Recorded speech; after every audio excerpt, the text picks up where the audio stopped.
Lihtsa saia valmistamine.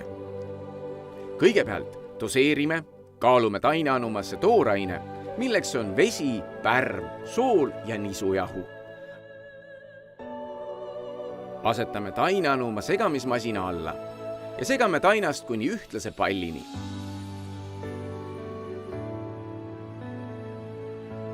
Kallutame mullitava taina jahuga puistatud lauale.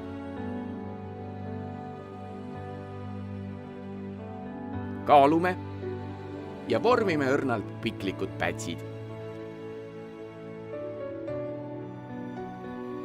Asetame pätsid küpsetuspaberiga kaetud taineplaadile ja laseme kerkida circa 30 minutit.